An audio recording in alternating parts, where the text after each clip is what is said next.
Tujuannya supaya kalian bisa belajar bagaimana berdiskusi dengan baik, terus menyampaikan pendapat serta menghargai pendapat dari orang lain. Itu adalah tujuan dari pembelajaran yang akan kita lakukan. Akan memberikan kalian sebuah contoh cerita. Dan nanti kita akan menelaah, itu akan menjelaskan kata konotasi yang terdapat dari contoh cerita yang diberikan. Di sini ibu akan menyajikan sebuah contoh cerita, yaitu judulnya apa, Nana? Pelangi setelah hujan. Itu adalah judulnya Pelangi Setelah Hujan. Itu bikin tabelnya dulu. Sebelum ibu beritahu kata konotasi yang terdapat di dalam cerita ini, ibu akan bacakan terlebih dahulu ya. Judulnya adalah Pelangi Setelah Hujan. Alia awalnya bukan siapa-siapa di kelas. Ia pendiam, pemalu, dan selalu duduk di pojok ruangan. Tapi tadi adalah contoh dari Alia. Contoh dari cerita ya, yang di dalamnya terdapat sebuah kata konotasi. Di sini ada yang tahu kata konotasi yang pertama terdapat pada kalimat yang mana? Oh, bayangan. Ya benar. Jadi di sini ya, Alia cuma anak bayangan, pasti akan kalah, sindir teman. Jadi kata yang pertama apa, Nana? Bayangan. Bayangan. Jadi ini adalah pengertian dari kata bayangan menurut kata konotasi. Kalimatnya yang tadi ya. Kata yang kedua apa, Nana? Menggema. Kenapa kata menggema ini dikatakan sebagai kata konotasi? Enak banget sebenarnya. Ya. Oke, selanjutnya kita lanjut ke tugas kelompok ya.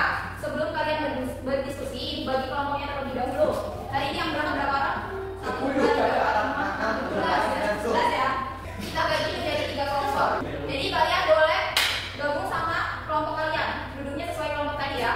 Ibu minta sama setiap kelompoknya itu 1 siswa untuk menjadi ketua. Tapi ibu jelaskan dulu tugas dari ketua kelompoknya nanti waktu presentasi ke depan. Jadi tugasnya dia sebagai pembuka sama penutup presentasi. Nah, jadi sisanya nanti sebagai anggota, dia yang anggotanya nanti menjelaskan hasil dari diskusi. Ketua kelompoknya boleh maju. Nah, di sini tugas masing-masing kelompok, kalian baca dulu cerita yang sudah dibagikan. Nah, ceritanya setiap kelompok itu berbeda-beda, jadi kalian tidak bisa menyontek kelompok lain. Kalian baca dulu, amati dulu, lalu setelah itu kalian diskusikan sama teman kalian. Kata konotasi apa saja yang terdapat dalam cerita yang sudah dibagikan.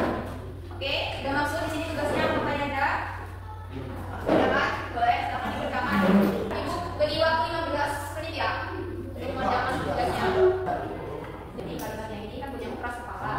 Ya, kamu ambil dari kata keras kepala itu di kalimat yang mana? Jadi yang kamu tulis di info selalu dianggap keras kepala. Maknanya udah masuk ya? Masuk dari kata keras kepala itu. Ada pertanyaan lagi nggak? Jadi kelompok ada pertanyaan nggak? Coba, katanya kamu ambil dari mana? Dia cuma dari yang baru di sini. Berikan karya pengertian kata adaptasi aja ya. Soalnya jawabannya kalau kita adaptasi. Jadi kalau menurut kata adaptasi, pembantu itu adalah sebuah pekerjaan ART. Nah itu juga. Itu termasuk ke dalam kata adaptasi. Tapi pembantu adalah kata adaptasi. Kalau di sini kan bedanya adaptasi. Kalau adaptasinya itu apa pembantu? Bos ya. Nah ini kan katanya dia cuma dijadikan pembantu di sini. Kata pembantu ini kasar. Coba kalian telah sama-sama. Pertanyaan lagi nggak? Oke, jadi kalau misalkan ada kendala atau enggak? Apa ada pertanyaan yang mau ditanyakan? Ada? Boleh? Apa pertanyaannya? Makna Kalian tanya maknanya ya? Kita jawabannya. Coba kalian baca telah dulu kata dia kenapa? Mesin belajar ya? Mana tadi?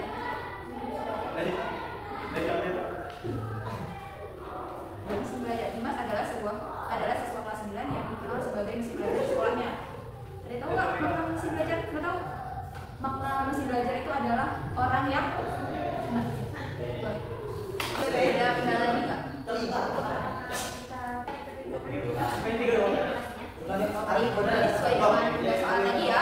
Di sini kalian kan cuma diperintahkan untuk menentukan tugasnya. Jadi untuk kata tugasnya tidak perlu ya. Oke, pertanyaan lagi kan? Selain maknanya, ada? Udah cukup? Oke, baik. Jadi untuk diskusinya waktunya sudah selesai. Terus sekarang itu minta setiap kelompok mempresentasikan ke depan. Ya, kelompok 2 kasih semua. Assalamualaikum warahmatullahi wabarakatuh. Waalaikumsalam warahmatullahi wabarakatuh.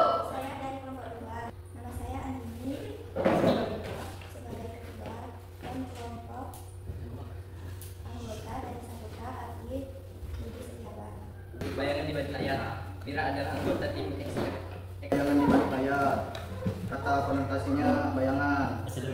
Ano pula rasanya kena petak.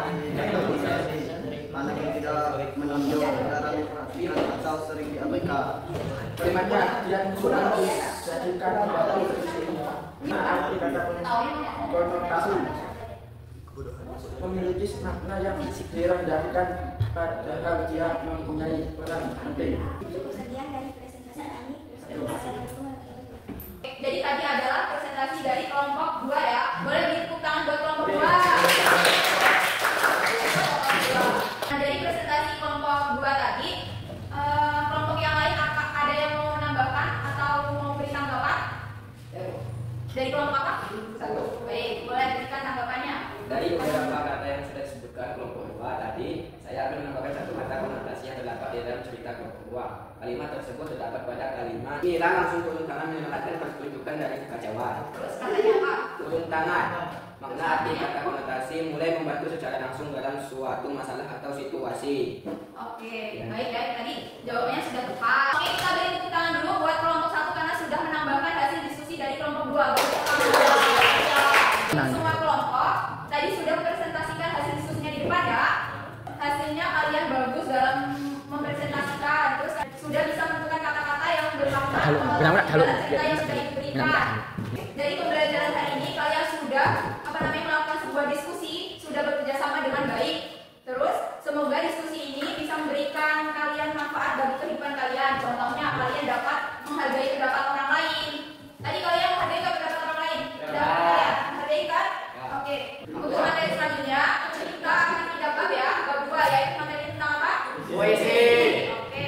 Jadi Ibu rasa pembelajaran hari ini sudah cukup. Untuk ketua kelasnya mohon disiapkan dan dibimbing untuk berdoa. Ya,